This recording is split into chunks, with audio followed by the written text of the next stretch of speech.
myrealtrip.com을 써보니까 이건 한국인 가이드, 한국말로 다 해주고 한국말로 나오고 너무 편해서 여러분한테 소개해드리고요. 여러 가지 도움을 받을 수 있으니까 겁내지 마시고 이제 노후를 좀 더 풍성하게 보낼 수 있기를 기대해봅니다.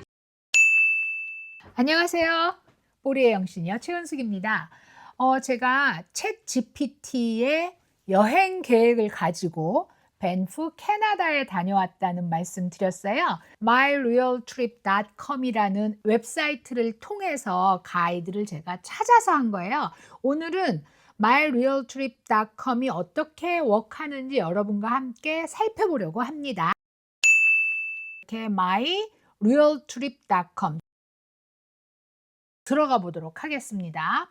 한국말로 나옵니다. 여러분, myrealtrip.com은 한국 사람이 하는 한국 웹사이트예요. 결제도 원화 금액이 나와요. 한국에서 운영하는 거라고 하더라고요. 현지 가이드를 찾을 수 있는 다른 웹사이트들이 또 존재합니다. 그런데 영어 가이드를 써야 되는 경우가 굉장히 많습니다. 근데 제가 이제 myrealtrip.com을 써보니까 이건 한국인 가이드, 한국말로 다 해주고 한국말로 나오고 너무 편해서 여러분한테 소개해드리고요. 저 myrealtrip.com 이번에 처음 써봤고 연관이 있거나 한 사람은 아닙니다. 저는 이제 물론 로그인 아이디가 있지만 로그인 없이 한번 시작해 보도록 하겠습니다. 그러니까 여기 지금 8이라고 나와 있는데 자기가 장소를 정할 수가 있어요. 여행지를 검색해 보세요 이렇게 나오잖아요. 제가 밴프를 다녀왔으니까 한국말로 한번 밴프를 쳐볼게요. 거기 딱 떴죠. 자기가 가고자 하는 데를 이렇게 찾으면 여러 가지 상품이 뜹니다. 제일 먼저 로키 산맥 3박 4일 가이드 투어. 가격도 사실 좀 천차만별이에요. 좀 비싼 거는 3일 동안 한 100만 원 정도 하는 것도 있었고요. 캐나다 여기 쭉 보시면 아주 여러 개가 이렇게 뜨고 있어요. 내가 만약에 캐나다의 로키에서 2박 3일을 있을 생각이야. 이렇게 제가 클릭을 하면은요. 여러 가지 게 나와요. 하나만 나오는 게 아니라 굉장히 여러 가지가 나와서 그중에 선택을 할 수 있게 되어 있습니다. 제가 이 웹사이트를 굉장히 좋다고 생각한 거는 전문 가이드 자격증 있는 분들이 하시는 거를 알게 됐고 또 하나는 내가 디자인을 좀 할 수가 있어요. 첫 번째 날은 이쪽에 있는 상품이 좋은 것 같아. 이렇게 하고 두 번째 날은 여기 있는 상품이 더 좋은 것 같아.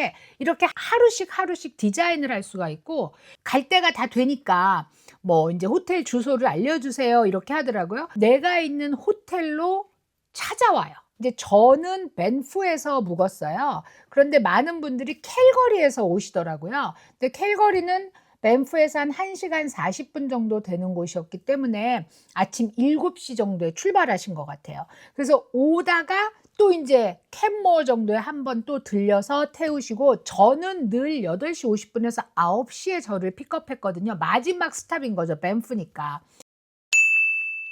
그럼 만약에 밴프가 아니고 유럽의 어디쯤으로 한번 해볼게요. 로마 한번 가볼게요. 로마, 이탈리아. 자, 여기도 역시 바티칸 오전 가이드 투어, 뭐 로마에서 피렌체 토스카나 가이드 투어 이렇게 여러 가지 상품이 있어요. 입장료를 미리 내놓고 시작할 수도 있어요. 그러니까 저 같은 경우는 국립공원 입장료 이런 거는 이제 미리 내는 거였고 곤돌라를 탄다던가 또 특별한 투어들 있잖아요. 제가 이제 빙하를 올라갔는데 빙하에 가면 설상차라는 아주 코끼리만한 차를 타거든요. 그래서 그 차를 타거나 하는 거는 돈을 조금 더 냈고요. 그리고 요게 사실 저는 약간 왜 이 돈을 내야 되지 하는 건 있었는데 뭐였냐면 가이드 팁이었어요. 사실 그 가이드가 여기 제가 계약한 가이드잖아요. 거기 나온 가이드가. 그러니까 본인이 본인 팁을 받는 거잖아요. 그러니까 미국에서 저희가 지금은 잘 안 그러는데 옛날에는 미장원을 갔어요. 근데 오너가 머리를 잘랐어. 직원이 아니라. 그럼 오너한테는 팁을 안 줬었거든요. 어떻게 생각하세요? 저희가 그룹 투어를 하게 되면 이제 그룹 투어 할 때 가이드 팁을 줘요. 이게 아주 굉장히 말이 많았어요. 랜딩사와 여행사가 서로 다르다. 그래서 여행사가 돈을 다 갖는 거고 가이드는 그 팁이 가이드의 전체 수입이다. 그래서 팁을 받는다. 이런 얘기를 했었는데 이제 이렇게 소규모로 뭐 최대 많아야 12명에서 15명이 같이 다니는 심지어는 3명이 다닐 수도 있거든요. 그런데 팁을 내야 되나 하는 생각은 조금 들었습니다. 하지만 뭐 다 내는데 또 안 낼 수가 없잖아요, 우리가. 그러니까 하여튼 지불을 했고요. 저 같은 경우는 미국에서 가니까 이제 많은 우리 교포분들이 마찬가지고 달러로 그냥 지급을 했는데 한국에서 오신 분들은 다 환전을 해서 캐나다 달러로 준비를 하셨더라고요. 달러를 쓰기에는 뭐 불편한 점은 없었어요. 캐나다 같은 경우는 미국하고 똑같이 팁 문화가 있더라고요. 뭐 15%에서 20% 이렇게 계산한 것 같아요. 근데 유럽은 사실 팁을 줘도 되고 안 줘도 되고 뭐 요새는 안주자 쪽으로 많이 가고 있어요. 왜 그러냐면 세상에서 사람들이 제일 싫어하는 게 미국의 팁 문화가 그중 하나래요. 그래서 다른 나라의 그 팁 문화가 들어오지 못하게 하려고 운동을 한답니다. 한국은 더 심해요.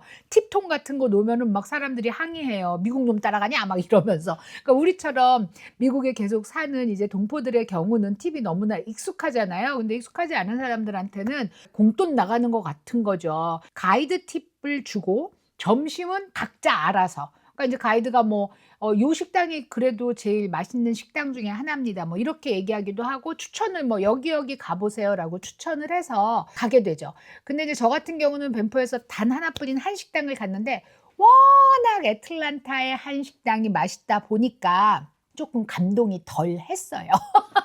이게 이런 느낌 있죠. 아, 여기는 한국 음식이나 한국 재료를 찾기가 힘든 곳이구나라는 생각을 하고 먹기는 했습니다. 그렇지만 이렇게 한식당이 흔하지 않은 곳에서 사실 한국식 음식을 먹을 수 있는 것만도 엄청 감사한 일이죠. 한 가지 아쉬웠던 거는 김치 리필이 안 됐어요. 다른 반찬은 되는데 김치 리필은 안 됩니다. 그래서 그게 좀 아쉽긴 했었는데 어쨌든 뭐 거기까지 가서 한식을 먹었으니까 그거는 저는 불만은 없습니다. 가이드 투어를 하실 때 사실 주의해야 될 점이 좀 있기는 한 것 같아요. 가이드가 운전을 하면서 마이크를 잡아요. 이게 보통 우리가 그룹 투어 큰 버스를 탈 때는 가이드가 절대로 운전을 하지 않잖아요. 운전기사가 따로 있고 그리고 가이드가 마이크를 잡으니까 괜찮은데 근데 이제 이렇게 소규모로 가니까 가이드가 직접 마이크를 잡더라고요. 그래서 사실 운전할 때 조금 뒤에 앉은 사람이 아슬아슬하다라는 생각은 들었어요. 혹시라도 여러분이 자유여행을 생각하고 계신데 겁이 나잖아요. 사실 우리가 나이 들어서 자유여행 가려면 얼마나 겁이 나요. 일단 한번 들어가서 살펴보시면 많은 아이디어를 얻을 수 있어요. 왜냐? 이렇게 눌러보는 거예요. 우리가 이탈리아 남부 당일 투어 가이드 이렇게 눌러보잖아요. 어디를 가는지가 이렇게 써 있어요. 얘네들이 들리는 곳. 자, 이제 상품 소개 이렇게 해갖고요. 코스가 이렇게 나와요.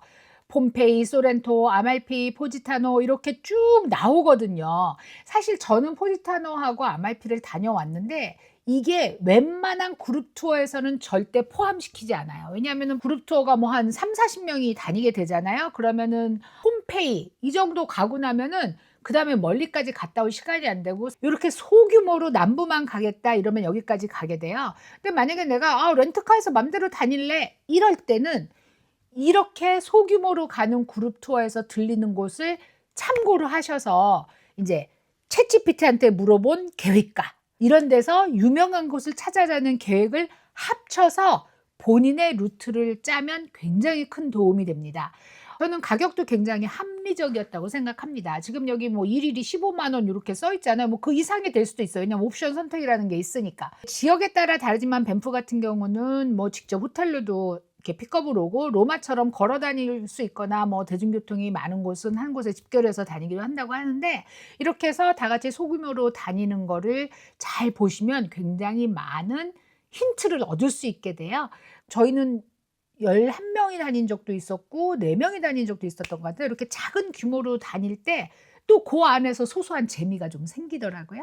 그래서 여러분 여행 계획을 짜실 때 여러 가지 도움을 받을 수 있으니까 겁내지 마시고 이제 우리 나이 다 들었습니다, 여러분. 안 든 사람 없어요? 나이 들어서도 열심히 스스로 여행 계획을 짜서 노후를 좀 더 풍성하게 보낼 수 있기를 기대해 봅니다. 시청해 주셔서 감사합니다.